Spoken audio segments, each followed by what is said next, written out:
back up again.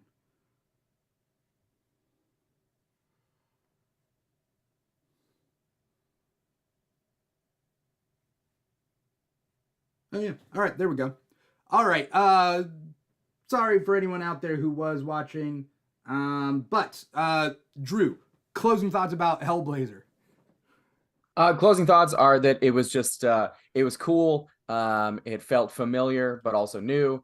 I yeah, I'm just excited to kind of have that um deal with those characters again, because like I said, it involves not just Constantine, but like it involves Dream from Sandman. It involves uh uh Swamp Thing. It's like an early Vertigo kind of like reunion, and I'm all for that.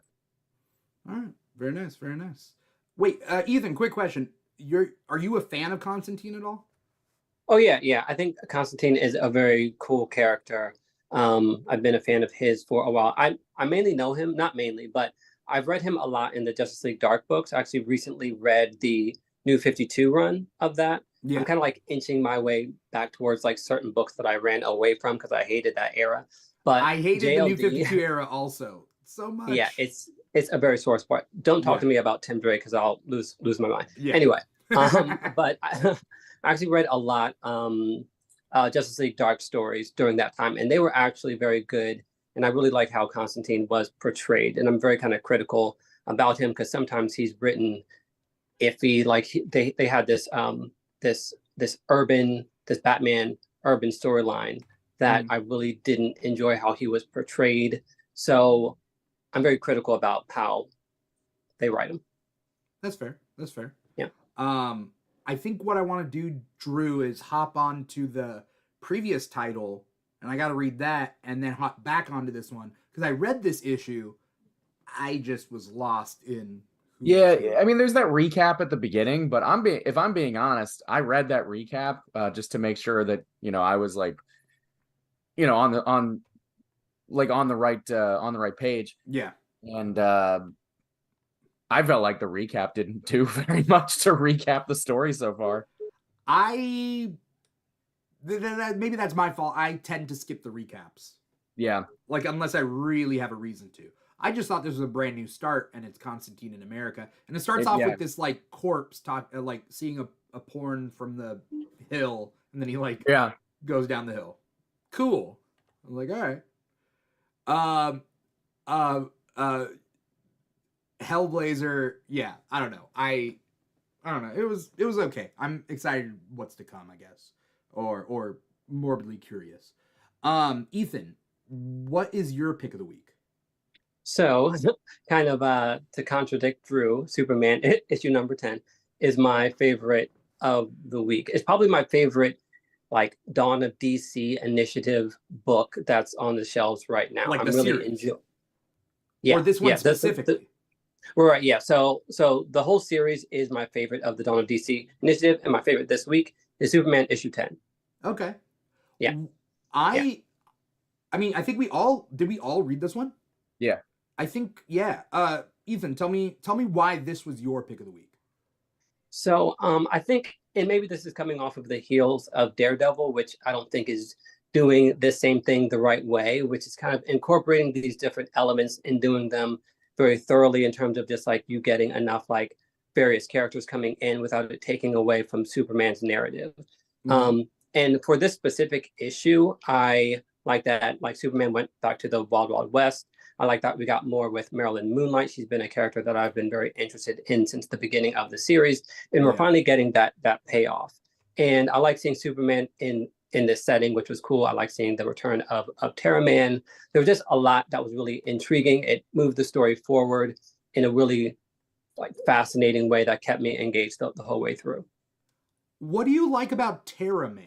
Because the last time I saw Terra Man, it was in the 52 title, and Black Adam rips him apart, and I know almost nothing about him other than that.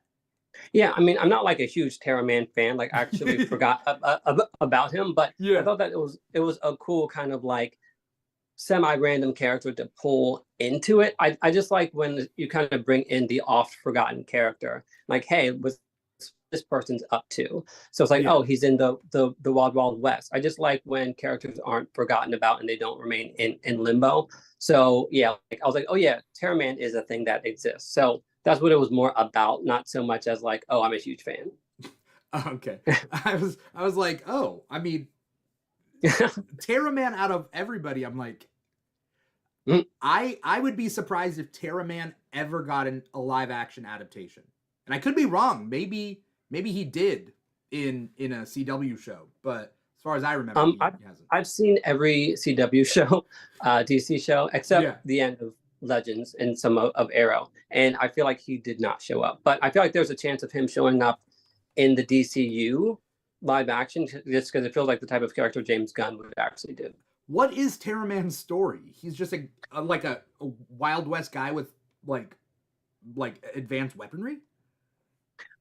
As far as I know, yes. Like that's like the exit. Like last thing, I feel like I saw him in like an old Justice League story, like from a while ago. Yeah. Like many years ago. So I don't remember his exact motif, but I think it's something along those lines. I love the art in this one. This one was one of my weaker issues. I liked it. And when Drew comes back, I'm sure Drew feels the same way, because I think that's what he was hitting at is like he liked the issue, but it wasn't his favorite, you know? Mm-hmm. Yeah. But like there were some interesting things in this that popped up. Do you like here's a question for you since you read this. The two boys that have like the bowl cuts, is that Dr. Pharma and like the other one? Is that them but as kids? In the latest issue?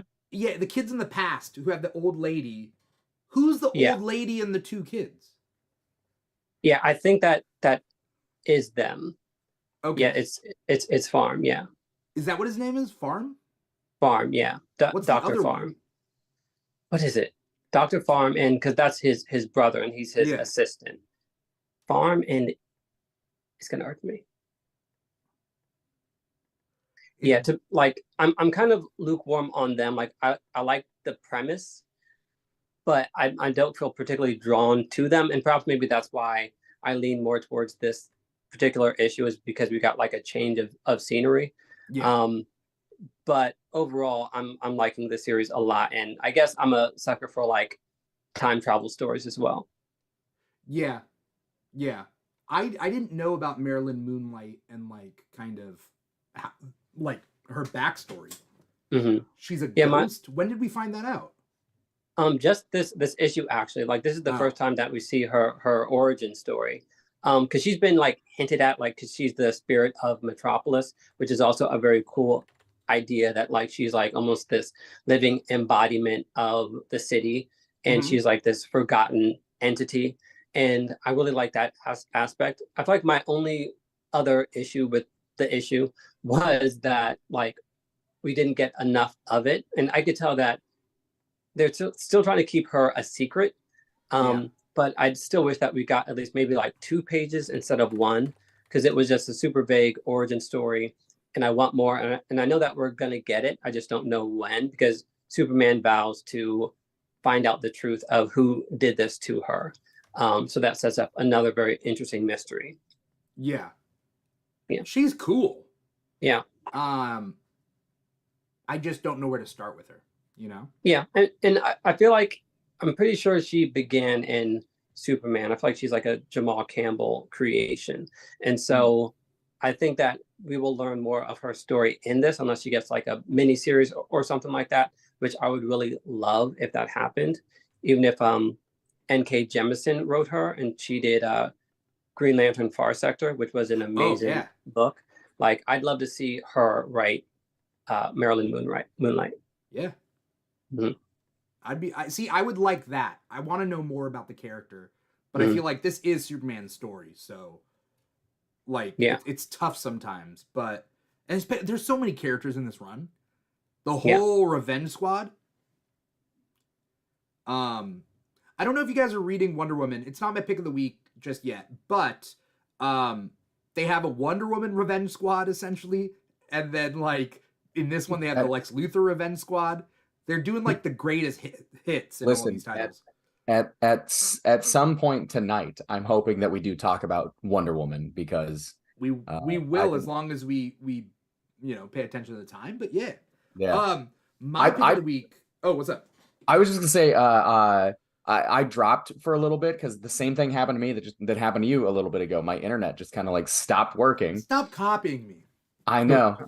I just want to be like you. I got to do trivia after this. But so what I was gonna say about that Superman issue, one of the things that I really liked about it was just kind of a little thing. It seemed like it was a little thing anyway about Terra Man, which was that like he he basically gets arrested in at the end of like the little bit with him, and Marilyn Moonlight is like, aren't you gonna bring him back like to the right time? And Superman's just like, no, he committed the crimes here, he needs to like he'll come back eventually, but he has to answer for his crimes to these people. And I thought that was a really interesting way to look at it. Instead of him being like, no, we got to bring him back and he can answer to crime. Like, no, that's not how justice works, because those people would just assume that he got away with it. So like he's gonna let that guy stay in a like 1800s prison for a little bit, I guess. Sounds fair. Yeah, it works in this situation. I would hope if I had gone back in time to commit a crime, Superman would take me back to now at the very least. I do not want to serve time in the Wild West. There was one thing in it that I did think was kind of strange. At the beginning of the issue, he's just like, oh yeah, I don't want to show my armor. Like, I don't want to show what I'm wearing because it might freak somebody out and change the course of history. But then also he flew in front of all these people. And like he did all the superpower stuff. So like I don't think he cared about that much. I almost wish that they just hadn't said that. Towards the beginning, because it just felt inconsistent. Yeah, that's fair. Which one of you guys read Avengers Twilight 1? Avengers Twilight 1? Yeah. That was what it's called. That's what it's called, right? Is that what it's called? Yeah, the future of it's Avengers Twilight #1. It is called that. I don't know why. I thought it had a different title. But yeah, I read that. I was like, why does this? You told me that doesn't sound like the name. You told me you read this, and I was like, what? Listen, am I the wrong person here? I'm just lying to you all the time. Okay. That's what it is. This is my probably my pick of the week. So first things first, I think Chip Zdarsky, amazing writer, right? And I wouldn't say that this issue itself was mind-blowingly transcendental. It wasn't one of those like, but I really liked it, And there was a lot of good titles this week. Maybe I'm just like leading into the gimmick of this, but sometimes with alternate timelines or alternate futures or whatever this is going to be, like they either go too far or they don't go far enough. And I thought this was just the right amount of whatever they did. I know, I know that it's a tired comparison, but you know exactly what I'm going to say. Because there's one title that this is okay. I'll let you do it. I was just going to say, I know it's a tired comparison, but like this has a very Dark Knight Returns feel to it. No, you picked the wrong one. You picked the wrong between these. It's Kingdom Come. Oh yeah, it does have a Kingdom Come feel to it. I love Kingdom Come. Yeah.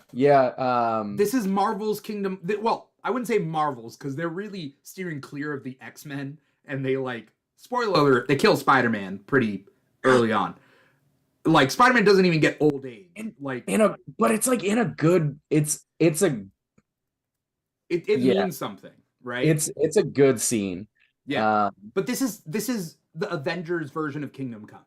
When I was reading this, You know me, I don't read a ton of Marvel. I don't really read a ton of Marvel events in general. Not that I Yeah. would call this necessarily an event, but it's certainly not like a run-of-the-mill book. Yeah. But you know, like I love Chip Zdarsky, so I'm picking up pretty much anything that has his name on it. And I remember just reading this, thinking kind of similar to what you said, not necessarily that it is like this mind-blowing, you know, it's not altering the course of the medium of comics or anything like that. Yeah. But there's also a weight to it that it just like it feels significant. Like it feels like this is an important book, Mhm. you know? And yeah, I was a big fan of it, from the art to the story in general, the depictions of these characters. You know, it felt like it felt like the opposite of Old Man Logan, Yeah. in the sense that like it just didn't like it's pretty bleak, but it doesn't feel like uh I don't know, like Old Man Logan kind of feels mean-spirited at times. Yeah. And Yeah. this one doesn't feel like that. It feels like it is a celebration of the characters by putting them in to like a pretty bad situation. I think what it comes down to is like Logan is kind of a different character. Like he's a bleaker character in and of himself Sure, absolutely, yeah. than Captain America. And I think that if you have a story about this like dystopian future, if you have Captain America and you have to have that there's a hope for something better. And if you Yeah. think that there isn't a hope past this dystopian future, then you're essentially saying that Captain America will fail. You know what I mean? Because he's about Yeah. hope, right? Mhm. So I The do A on his feel- head stands for hope. Yeah. I feel like there is hope in this dystopian future. Never in this did I think to myself, the world is messed up and that is just gonna be the way it is. But I feel like if Mark Miller writes this, like Old Man Logan, then yeah, it ends with everybody dying. Yeah. And I don't think that's the case. But I like this one. I liked a lot. There's some. It also didn't feel like fan fiction, because that's where I think that like going too far sometimes, like alternate futures where it's like, of course, Captain America marries Sharon Carter, and they're gonna be old together, but they're not in this. Like, Yeah. I was like, who is that woman that he's married to? It doesn't matter, because like that's his love 50 years from now, you know? Yeah. And I'm cool with that. Ethan, you didn't pick it up? I did not. I'm still like kind of inching my way into Marvel. I'm way fair. more into DC than Marvel, so I'm less aware of everything that's going on. But this does sound interesting. Is this in continuity? We don't know yet. I don't think they've said one way or another. Okay. I would like- assume that it's not. Right. I would assume that this is not the future, but a future. Yeah. But it's kind of like when Marvel did 1602, and it just seemed like an alternate timeline. But then in the end, it was like, no, Steve. There was something with Steve becoming that character from the past, and it does tie in with the 616. I don't know what this is gonna do. But there's something you must know about me, Ethan. X-Men, and then a very close second is everything from DC, and then Marvel. For me. Why do you love X-Men so much? Oh, I mean, there was an X-Men title this week that like did like, I'm surprised it was not my pick of the week. I mean, I love X-Men because I love team books. Teams are like the big thing for me. Solo books aren't as interesting, unless they have a really good supporting cast. So like Superman is really interesting to me as long as Lois Lane is there, Jimmy is there, maybe some super family. Like, I love family books. I love team books. That's just kind of the way it is. I mean, TV shows, sitcoms, that's what I grew up on. And so X-Men, although it's not a sitcom, it is very, episodic, cast, heavy. So, and then also the real world stuff that the X-Men do. It's right. It's nice for me personally to get behind, like, I don't know, you know how people talk about Hogwarts houses? Hmm. I'm always talking about like like, you know, mutant pride and like, you know, like the fake world stuff that is real at the same time. Yeah, I mean, I felt always drawn to X-Men because of the allegorical nature of it. Yeah. So I completely understand that aspect to it. And I feel like even as a kid, that was the Marvel team that I most felt connected to, and Yeah. its various characters. Like I liked Gambit, Nightcrawler was always cool. So I completely understand the love for X-Men, especially coming from like DC. It does feel weirdly like easier to transition into the X-Men than it is maybe for some other things. Really? Not necessarily because they're similar, because I Yeah. think that like there are other characters that you can almost do a one-to-one with from DC and Marvel, but X-Men feels like its own thing.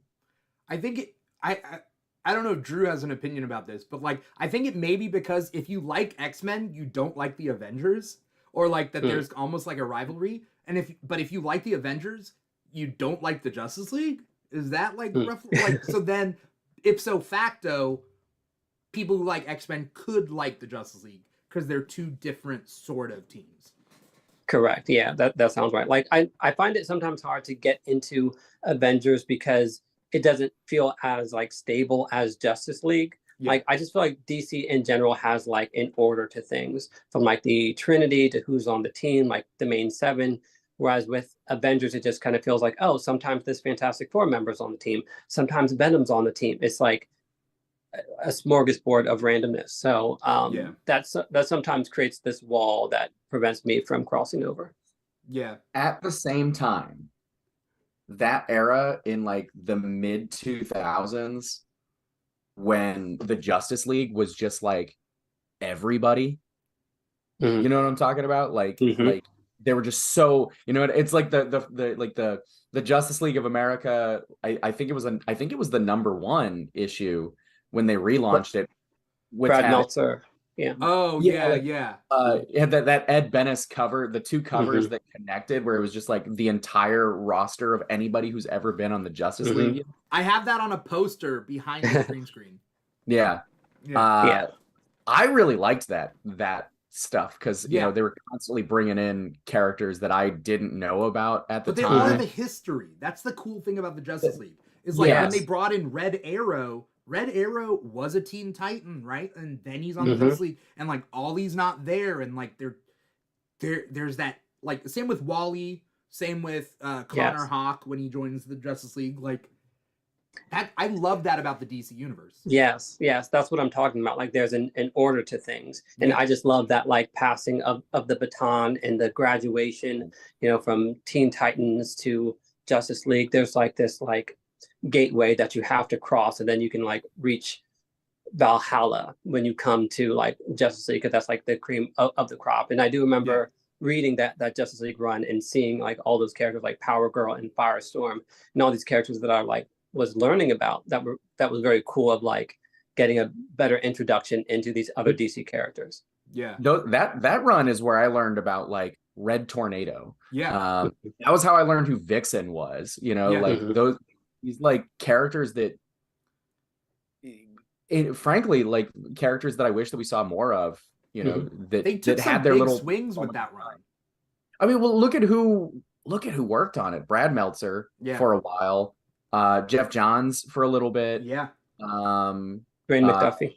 Dwayne McDuffie. And that's when he merges in the Milestone stuff in that run, right? Mhm. Yeah. Yeah. Icon and Yeah. My big thing about Avengers versus Justice League, it's not power stuff. It's not that. Everybody can argue about power battles. I don't care. Mine's all about like the characters and whatnot. The Justice League, they're legitimate friends. Like they are there. One of the first comics that I read was JLA, JSA, Virtue, and Vice, where both teams have a Thanksgiving together. And like the Avengers, they're just work friends. They have literal lives outside of being Avengers, and those are their real friends. Like Cap and Tony are not friends. They're work friends. They will unite to get a project done. You know what I mean? They'll stay up all night to make a PowerPoint presentation. Like, but maybe they go out for drinks after work, but it's all work related stuff. Justice League, they're friends. And not only are they friends, their parents have been friends with the other parents. Their kids are all friends. Like, that's the life I want to live.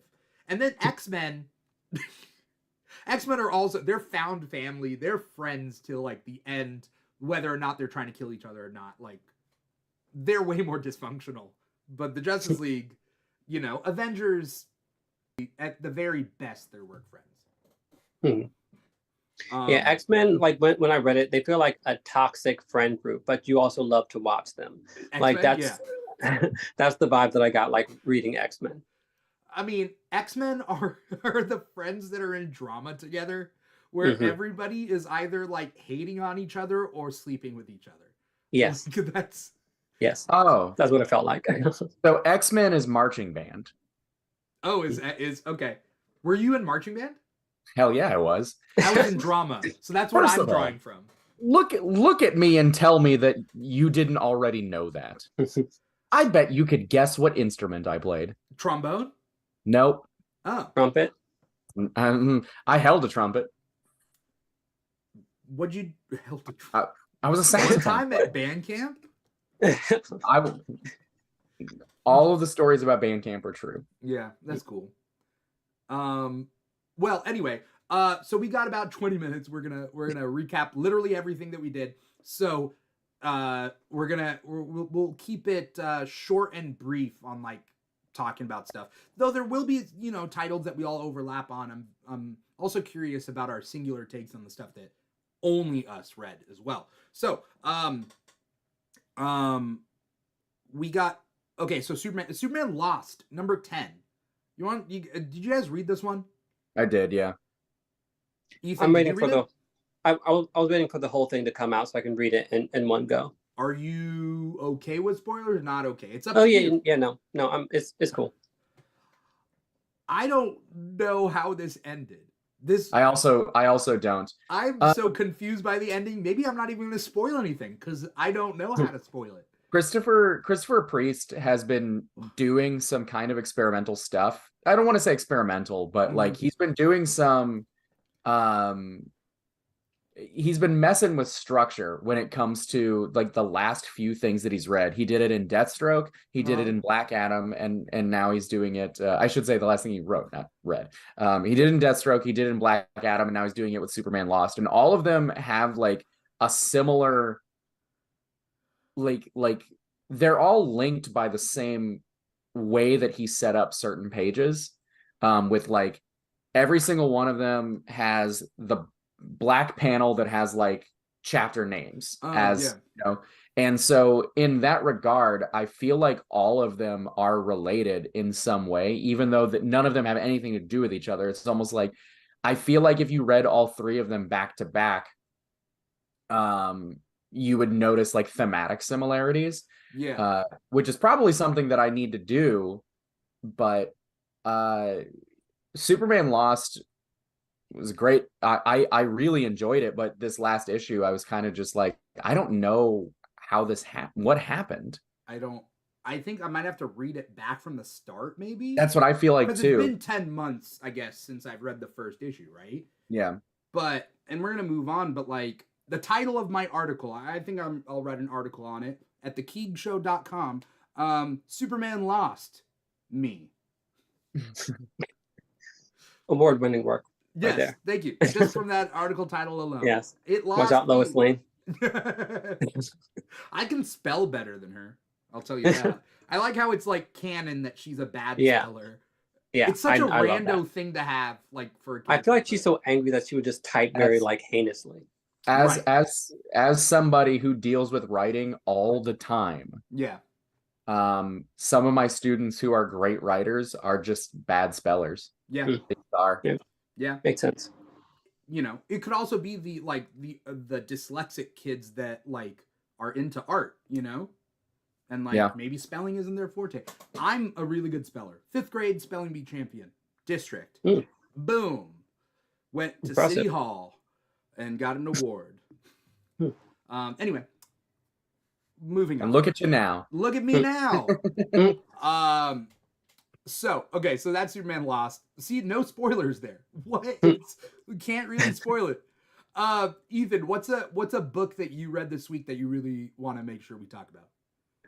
I'm gonna say Daredevil because I had somewhat high expectations and it did not meet them. I feel like, and perhaps once again, maybe my like perspective is skewed because I read Daredevil and it somewhat frustrated me because it I feel like has so many great things going on and it's not being addressed. Like for example, She-Hulk comes in this episode. She's cool, love her, but she kind of takes away from like what I really care about. Like I just really wish these first issues were about Matt and his immediate circle and his new job and him like finding out these clues and then like later on down the line for like She-Hulk to come in.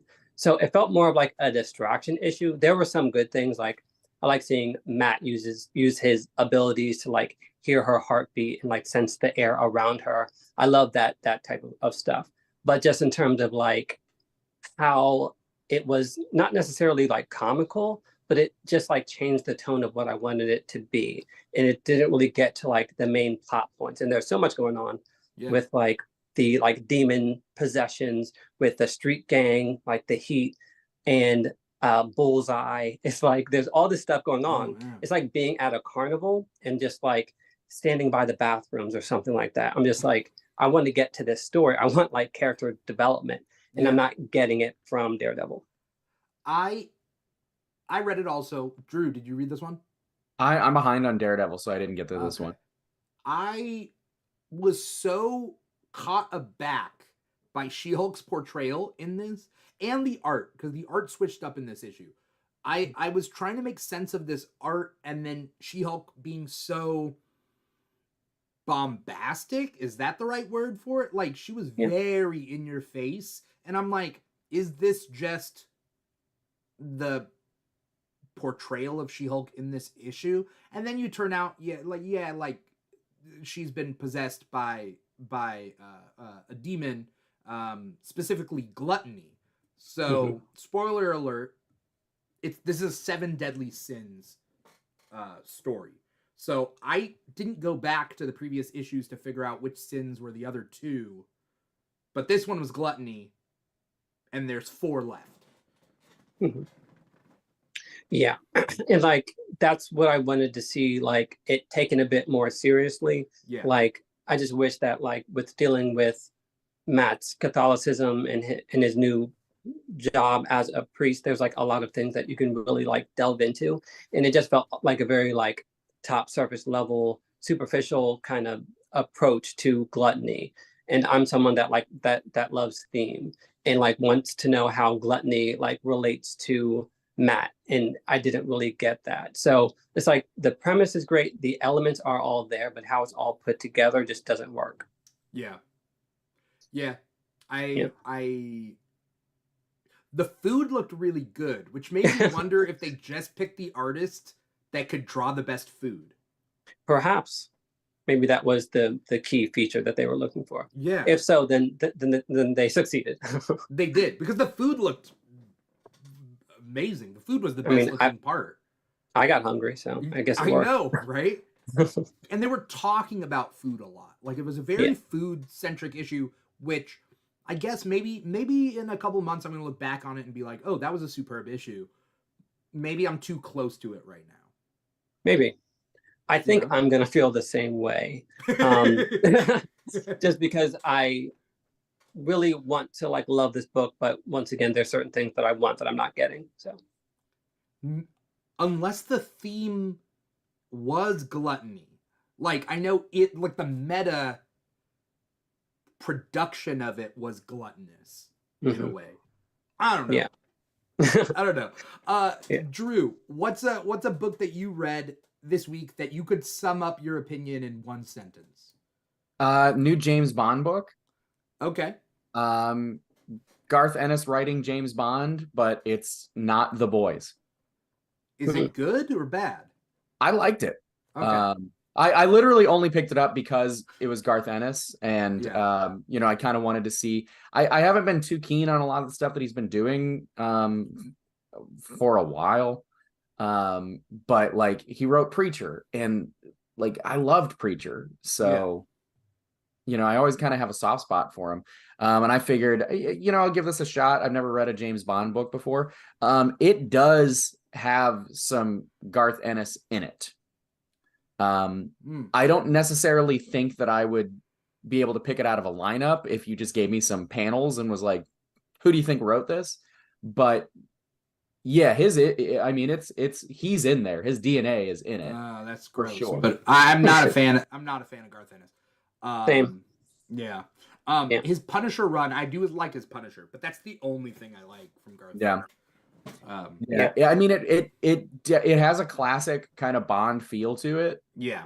But I mean, like at the end, it gets pretty gory. Okay. It's but I mean, it's an interesting enough little story that I'm gonna stick with it for now. Yeah. When it comes to gore in comics, I don't want to talk too much about it before I jump to something new. When it comes to gore in comics, I think that Invincible does it better than Garth. And when it comes to shock value, maybe this is a hot take, Mark Miller is a better Garth Ennis than Garth. Like if I'm into like really like, I don't know, shock value that's also like bright and shiny, I guess that's Mark Miller in a way. And he's weird and I don't know, off-putting, but he's not as off-putting as Garth Ennis. There is a way to do shock well. Mm-hmm. For Garth sure. Not Garth. I think Preacher does that. Oh, okay. I haven't read Preacher, so maybe that's my one exception then. Yeah, I mean, for me, like that's the pinnacle. I know his Hitman run is supposed to be really good. I haven't read all of that. I've read some of it. Yeah. But supposedly that's like one of the greatest Superman appearances ever. Okay. I'll have to I'll look into that. We don't have much time, so we're gonna do like a normal 1-sentence review, but not like a Drew level 1-sentence review, which is a run on. We talk way too much on this show. I'm sorry. I'm the one imposing time limits on the show. But I'll give my 1-sentence review of Batman Superman World's Finest 22, and that is that a lot of punches, transitionary issue. Like I like this run, it just was not my favorite issue at all, and that's okay. Yeah. Next one will be better. Alien number 3 is forgettable, so why did I remember to talk about it? I don't know, but it is what it is. Ethan, you got a 1-sentence review? Sure, I'll give this a try. I'm usually talkative, but let's see. Jay Garrick, issue number 4. I love the backstory of Dr. Elemental. I love like origin stories and how they are building up Jay Garrick in a very interesting way. And I'm warming up to Boom, Jay Garrick's granddaughter, who I was a little bit iffy to begin with. Daughter. Yeah. He's an old man, but when he was younger, he had So I'm warming up to Judy, to Boom. I still don't like her name, but overall it was a good book. Yeah. The whole issue was a retcon, but like it worked. I liked it. And supposedly I didn't know that there's a story about Jay Garrick. There's in Brazil, his name is Joel Ciclone. Mm-hmm. That's Jay Garrick's name in Brazil is Joel Ciclone, like Joel Cyclone or whatever. And in the end of this issue, it says Dr. Elemental and Joel Ciclone or something like that. And it's like next time on whatever. And so people are like, oh, they're bringing that name into continuity, his Brazilian name, which I thought is just kind of a fun thing. This would have been my pick of the week if it wasn't for Avengers Twilight. Like this one, I liked it a lot. I do think this was the best book so far in this run. Yeah. Okay. Personally. Yeah. Nightwing 110 was a Beast World tie-in, and I liked it. Yeah. I mean, it wasn't the best, but it was good.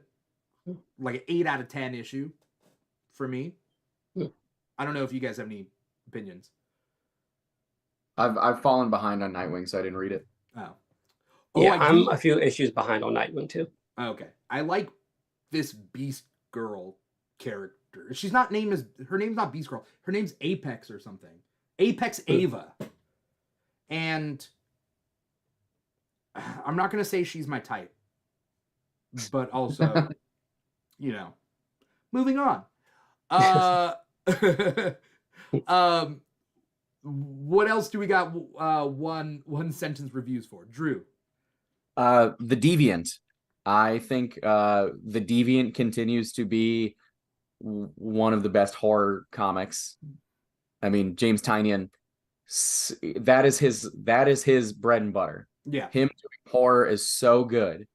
I hope he never does another superhero book in his life because his horror stuff is so good. I liked his Detective Comics Bat Family stuff. Ah, so good. Yeah. Sorry, go on. I was lukewarm to it. Oh, okay. I liked it because it was very Tim Drake centric and like Exactly, Tim Drake. I'm sorry, I'm a Tim Drake fanboy. Yeah. So I can't am I. help it. Yeah, I'm Yes. with you. So, yeah. We gotta. Let's see. We're gonna run through these real fast. A sentence or less. Cable number 1. Cable number 1, badass, really cool seeing his younger self and them like having to work together. Very interesting storyline with him, like knowing the future and trying to avoid it. Once again, I love kind of time travel stories, so this is definitely up there. I didn't know that was the premise. I skipped this one just for now. I normally read all the X titles, but you know, I'll come back to it. I'll do this. Yeah. Our Bones Dust, number 2. Our Bones Dust. Post-apocalyptic, very interesting, a different take on it because you kind of feel more emotionally connected to the aliens, which is a cool take, and the actual human beings are a bit more foreign to us. It's making a lot of commentary. I don't think that everything is as clear as it possibly could be, but it's still a very good read. And I'm interested on seeing like where it's going to lead. Who's the it's Image? Image, yes. Okay. All right. We did that. Did anyone read Titans number 7? I did not. Okay, was it just me? Okay. This issue is better than than Beast World. Like the storyline that they have here had been setting up Beast World for a little bit, which was kind of cool. So I can tell that they put time into it, but I like this one because they brought a character in from Starfire's past, another Tamaranian named Xander or something like that. But I love me my Titans. So Wonder Woman number 5. I love this series so much. Yeah, I mean, I know that Tom King gets kind of a bad rap amongst people because they think his stories are too slow. He's not a plot guy. His books are about how he structures them. And this one, every book in this Wonder Woman series so far has had this kind of like parallel structure to it. And this continues it, and it's great.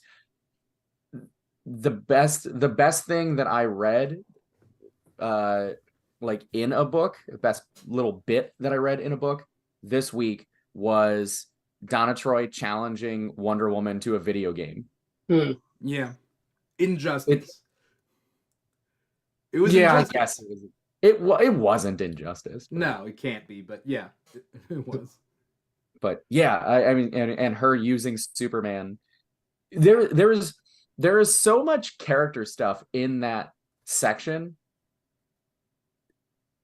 Wow, it's great. I mean, like why Wonder Woman picks Superman to play as, why Donna Troy picks Batman to play as, why Donna Troy picks a video game in general as her like challenge to Wonder Woman. The reason they're fighting at the same at all, or the reason why they're challenging each other at all. The way that Wonder Woman like clutches it out at the end. Yeah. It's top-notch minor stuff revealing a ton of character. And like the whole issue is just like a couple pages. It's like a page or two of Wonder Woman and one of her like proteges, and then a page or two of the Sovereign recruiting one of Wonder Woman's villains. And it's just going back and forth, and everything is is like mirroring what came before it. It's so good. Yeah. I like this one. Yeah. Guardians of the Galaxy Volume 10, or not Volume 10, Guardians, I'm going by movies.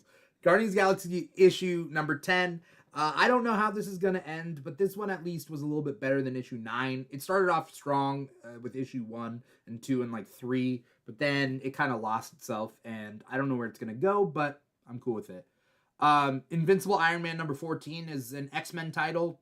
All the heroes are like, after Gang War is done with Spider-Man, I'm pretty sure Spider-Man's going to come over and like do X-Men related stuff to finish off this big anti-Orcus thing. But this issue was really good.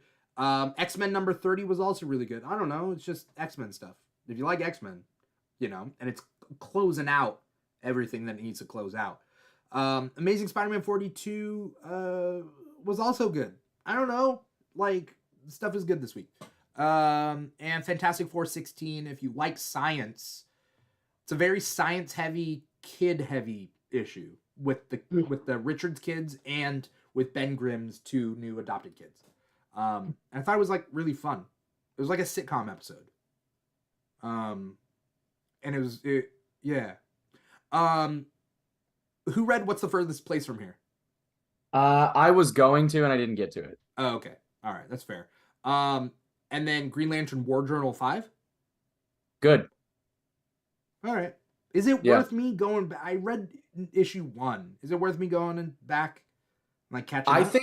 I think that if you like Jon Stewart, then yes. If you're reading it just to like, if you're reading it just because of like, you know, Green Lantern stuff, you might be disappointed. But yeah, there's some cool. I'll tell you what, there is a bit of overlap there, though. There is a very like Jon Stewart moment in this, but it also has to do with like what he can do as a Green Lantern. Okay. I know that sounds very vague, but I don't want to give it away because it's a really cool thing that happens. Okay. All right. I like the variant covers for this, by the way. I don't know if you guys saw all the variant covers. Yeah, they look cool. Yeah, especially the Justice League Unlimited inspired cover. Love JLU. Yeah, yeah. I think that's every comic that we read this week. Did I miss any? Nope, I think that's it. At least it. got a comment on everything. I'm very thankful to have you guys on this show. Like I've said previously, it's like, yeah, sometimes what sucks as a comic book reader is like not having a community to be a part of. So I do recommend like finding your community, and it doesn't have to be like, I'm not speaking to you guys, but I'm speaking to like anyone out there who's watching or listening. Just, you know, whether it's TikTok or Reddit or just message boards. That's what I started off with, is like a message board community and whatnot. It's nice to be able to talk about this with you guys. So thank you guys so much for coming on the show, taking time out of your night. Before we get going, where can we find you? What do you got coming up? And then is there anything you want to plug? Drew, you got something? You find me, you know, on the internet, just around. Watching Twitter, people from afar. Watching people from afar, yeah. Twitter, Instagram. I'm pretty active on Instagram. I'm very active on TikTok. If you like talking about superheroes and you know, their possible political affiliations, that's a thing that I like talking about. You have been doing that, yeah. Yeah, I've been trying to bring it back because I went away for a while. Yeah, you know, that's what I like to talk about. I got nothing coming up, but as always, Justice League Cosmic Chaos is available for all consoles. I think it's like $10 now. So is it? It's low. Came out last year. Wikipedia says we were nominated for a game award. We were not, but Wikipedia says we were. So, do you get notified if they're nominated? I have no idea. Okay, but I don't even. Ethan Drew wrote Cosmic Chaos. Oh wow, that's dope. It's $15 on Amazon. At 15? The very least. 15 okay, on Amazon. Cool. I have to check it out. Congratulations. Hey, thanks. I'm buying it right now. I'm gonna do it. Yeah, it's in stores. You can go buy it, play it. I'm proud of it. Trying to work on getting more jobs writing video games. So that's what I'm doing. All right. That's very cool. Thank you. Thanks so much, Drew, for coming on the show. Thanks for having me. Yeah. And new time guest, first time guest. We got Ethan. Ethan, where can we find you? Where can we find you? What do you got coming up? Anything you want to plug? Yep. Thank you. You can find me on TikTok, Insta, Twitter. It's all under Virgo Blade. I do have something coming up, but I'm keeping it kind of secret. It's cooking in the oven. Okay. So I will announce more about that later. But just keep following me for more comic book goodness. Okay. I like it. Don't tell anyone you're cooking a souffle, just in case it collapses before you serve it. I get it. That's the trick. We gotta check that souffle. Hopefully that souffle comes out, real well. Yes, fingers crossed. Thank you guys so much for coming on. For anyone out there who's watching us live, you're watching us on twitch.tv/The Keeg Show or youtube.com/The Keeg Show, or you're listening to the podcast wherever you get your podcasts from: Apple Podcasts, Google Play, SoundCloud, Spotify, iHeartRadio. You can find us all over the place. If you are on social media, TikTok and Instagram are our two biggest ones at The Keeg Show. But we're also on Facebook and Threads and Twitter and all that stuff. At The Keeg Show /The Keeg Show, pretty much anywhere. We're also on Patreon, patreon.com/The Keeg Show. So, if you want to donate back to The Keeg, that's great too. Also, if you want to find a comic shop near you, go to comicshoplocator.com, find a comic shop near you. And if you want to read comic geek related articles, thekeegshow.com has just kind of come back from hiatus / construction. So we got a couple articles on there worth reading, especially the articles written by Comics by Kalen, who wrote some really good articles on the site. So, worth checking out.